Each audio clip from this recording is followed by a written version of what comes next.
Welcome to the Family First Life training call. This is Conrad Pawlowski, and today's training call is on the Transamerica final expense product. And some of you may have written this, some of you not. So I'm gonna go over some of the benefits of it. First, I'm going to outline some of the advantages of writing this policy. But I encourage you all to download the product guide, which as field underwriters, the best way to get good at getting policies placed and issued is by carrying those underwriting guides with you, either digitally or printed out. Digitally is definitely the lightest way to save you some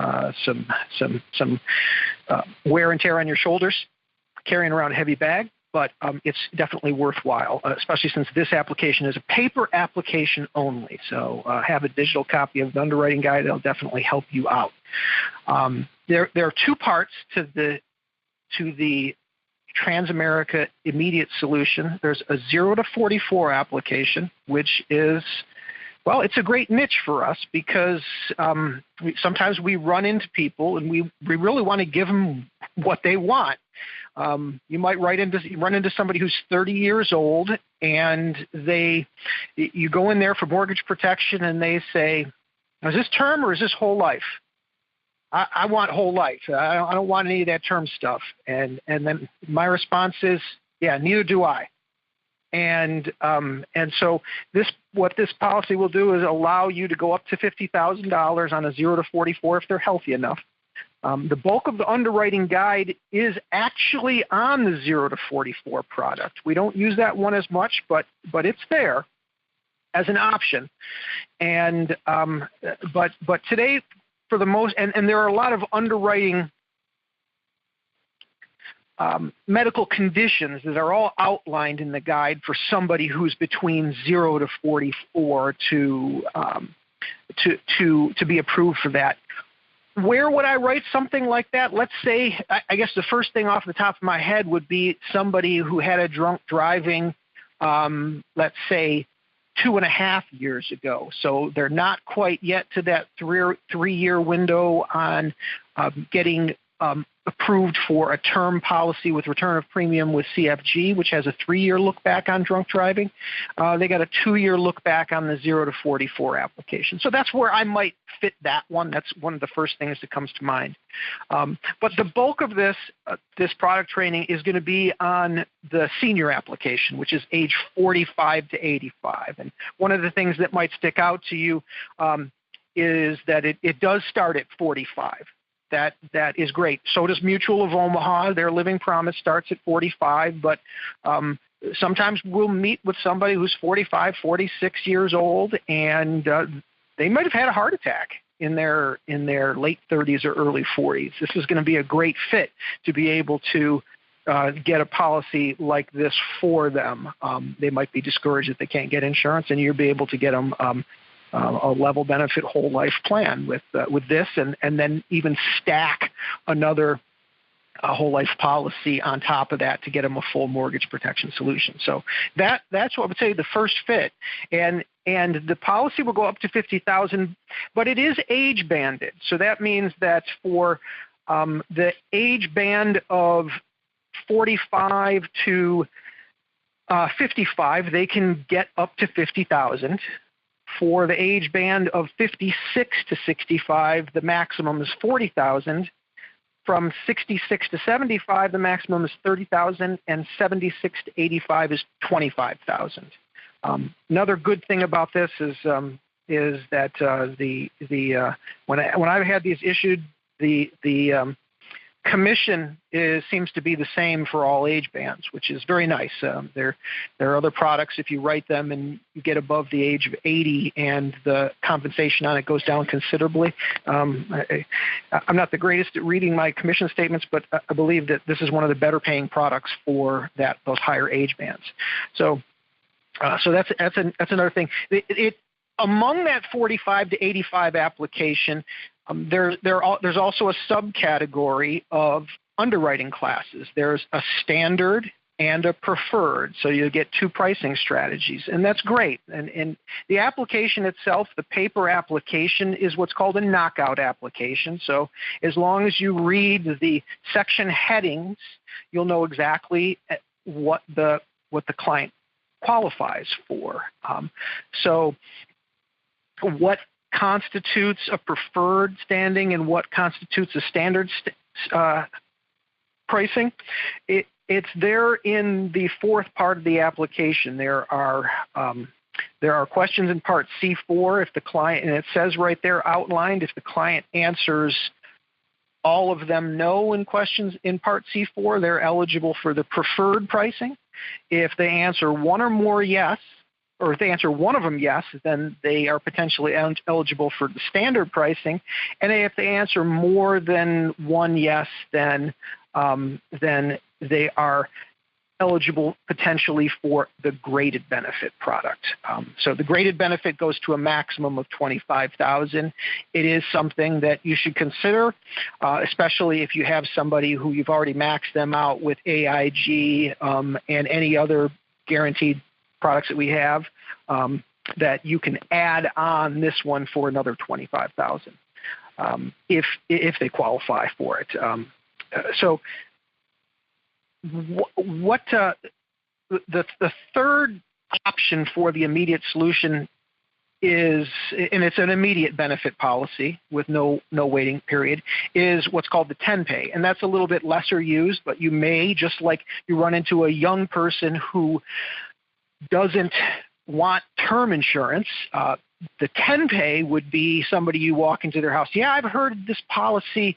My father had one that he paid into it for 20 years and then he didn't have to pay for it anymore. And so this is a niche where you have a 10-pay, what's called the 10-pay solution, where the premium is higher, and after 10 years, then the policy is paid up. So you do occasionally get somebody who wants a paid up solution.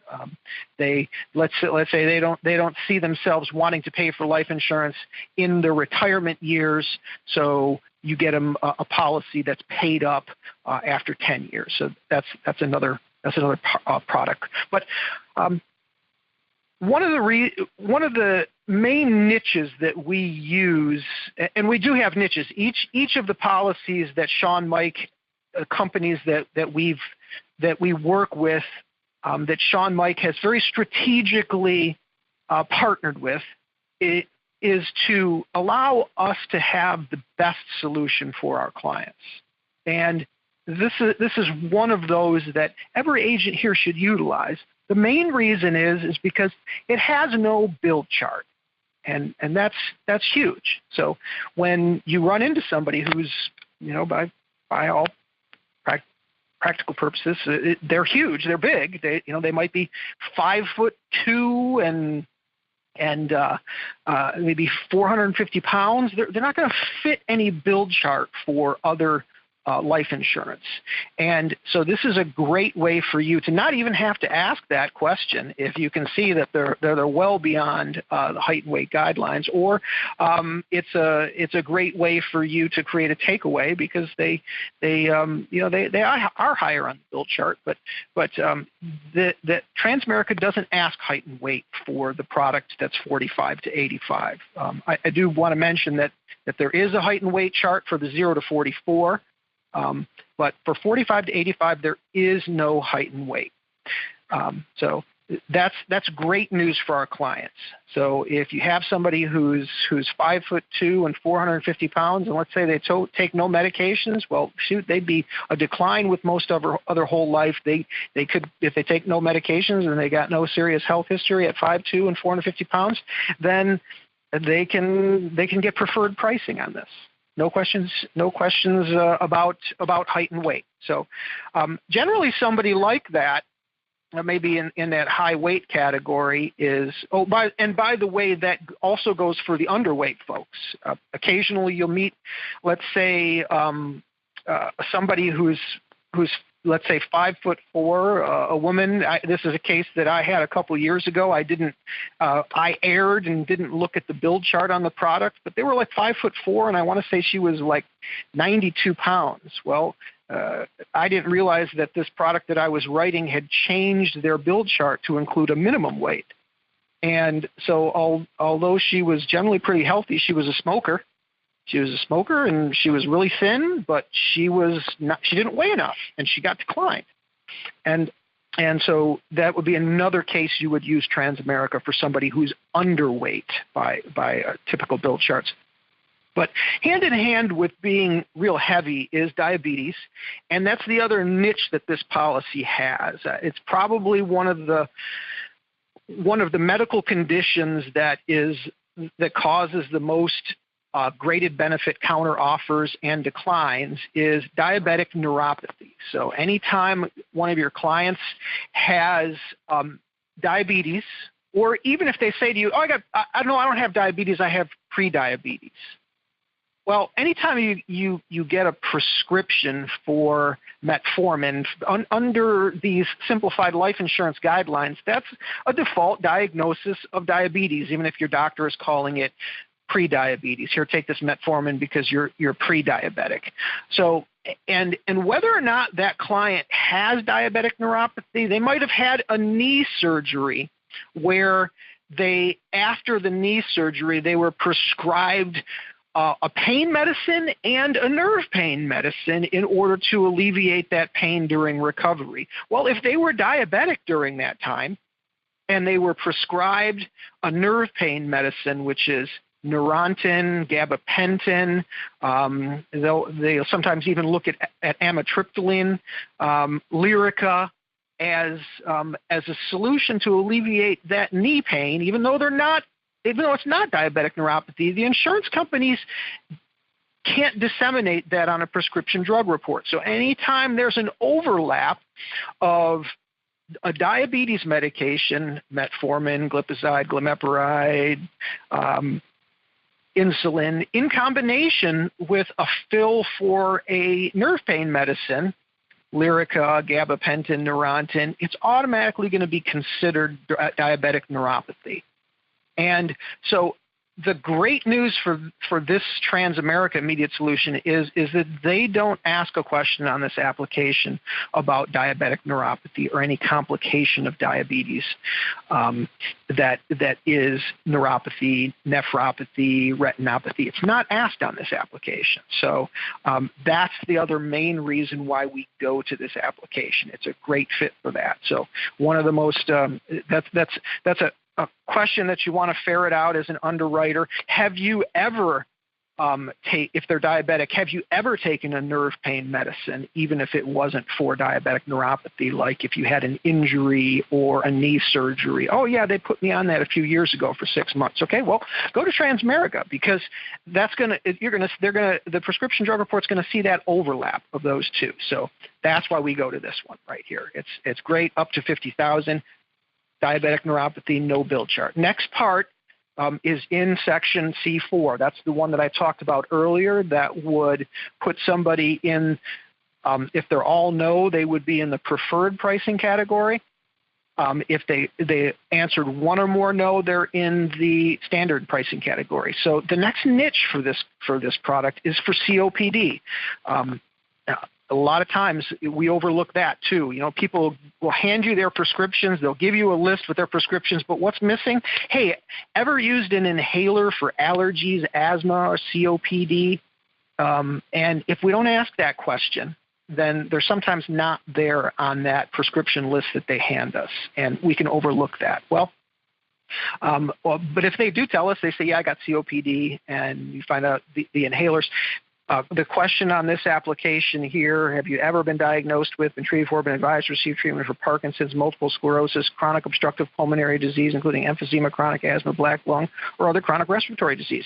So if they answer yes to that and all the other questions are no, the client is eligible for immediate benefit, immediate solution at the standard pricing, which is a little bit higher, but it's immediate benefit. I don't know how many times I've walked into somebody's house and I review their policies, go ahead and grab me those policies, Brian Mendenhall will say. It's great. You have to be very, very in control, and people move. And if they're not moving, as John Wetmore says, he says, go ahead and grab those. They're going to save me the answers to the questions on the application will save me some time. So that's all about saving time. So they bring you that policy, and it's a graded benefit policy because they got COPD, and now you can move them into something that's immediate benefit. And I don't know how many times I've had seniors thank me for coming over because they didn't know that they didn't have immediate benefit insurance, and they got COPD. So that's a great niche. But also in that question is another thing that it's telling us here, that it accepts the Parkinson's as level benefit. That'd be standard if that's the only answer. That's yes in that section. Multiple sclerosis, another niche, standard pricing, immediate benefit. So, but one thing that I will mention about this is they have a kind of a strict look at asthma and respiratory diseases. So, if a client has allergy-induced asthma, let's say, that would be something that would normally be an immediate benefit for most other carriers. They'll accept that asthma, but if they're a little strict with Transamerica on this, and so if they do have something like allergy-induced asthma or cold weather-induced asthma, and their prescriptions are more than just albuterol as a rescue inhaler, they're going to get knocked to the standard pricing. They're going to be forced to have that question as a yes. And their delineation is 6 or more fills of the minor type of inhaler, which is albuterol, ProAir, Advair, in a 12-month period. So an MIB check will go back 7 to 10 years, and if they see more than 6 fills of those rescue type inhalers, albuterol, ProAir, Advair, in a 12-month period, then they will be forced to have question 10 answered yes, which would kick them to a standard pricing at the very least. So another part in that Part C is Hep C. You'll meet over the last few years, there are some newer drugs which cure Hep C. One of the most popular ones is Harvoni. So their look on that is, with that question is if you've had Hep B or C or other liver disease in the last 2 years, well, let's say 2.5 years ago, the client had the Harvoni prescription, which runs, I think, a couple months. Then 12 weeks after that, the doctor has a lab test. You go in for a test, and they'll give you a report. They'll usually give the client a report that's to confirm that the Harvoni worked. And what Transamerica will require is, if they see Harvoni or another one of these Hep C cure drugs in the prescription report, you would have to provide from the client that lab report, that lab test 12 weeks after the Harvoni drug course that shows that the Hep C has been cured. And then the client can have that as a no answer, and they can get immediate solution preferred even if they're outside that 2-year window from being treated. So that's a great niche also. Hep B, although it's listed on the application, I've been told that Hep B is incurable. So if it's Hep B, there is no cure. The client would have to answer that yes, but it really is a great solution for our clients. The policy does have an accelerated benefit on it in the event of a terminal illness, that they can accelerate the entire face amount minus like an 8% interest charge for the acceleration. It also has a nursing home acceleration, same thing, full face amount minus the interest charge. if the client is confined to a nursing home, there is a question that they ask about the eligibility for the nursing home acceleration on the application. It's the last one on page 3. Another great niche for this policy that we use is that Social Security card. How many times have we run into people with a Direct Express card, and we're thinking the only thing we can get them is AIG because they're one of the only ones who accept a credit card? Well, you can use a Social Security Direct Express card. It has to be the Direct Express card. It can't be another credit card. There is a separate page on the application for that. The policy, you'll have to ask the client when they receive their Social Security benefit. They will not draft the policy. They won't start the policy prior to them receiving their Social Security benefits. So they automatically make a Direct Express payment on the day that the client receives their Social Security benefit. So that's there on that Social Security benefit page. That's the one that has to be filled out, Social Security benefit billing authorization form. But it's great and you get paid as earned on it, but how many times have we, in the past, before we had Transamerica, we've had to walk away from clients that didn't have a checking account or a savings account to be able to pay for it. And so this is a great niche. You have them grab their Direct Express card. You'll punch in the numbers on a website, creditcardtoken.transamerica.com, to get a token number to fill in on that page, and voila, you've got your client approved, and their coverage, if they're approved, will start on the date of their Social Security benefits. So, and you can assure them that, oh yes, you don't have to come up with any money today. You're like most people I meet with. We set it up to begin on your Social Security draft date. That's how it is with the Direct Express payments. And so that's about it. If you have any other questions on this, feel free to shoot me an email. Conrad at familyfirstlifemi.com, or you can certainly call Transamerica and get that. I definitely encourage you to keep a copy of the underwriting guide handy, either digitally or in your bag. Hope this helps. Everybody should be using this. Again, the niches: diabetic neuropathy, no build chart, COPD, Hep C, all great niches for our clients. Thank you for joining me on the call today.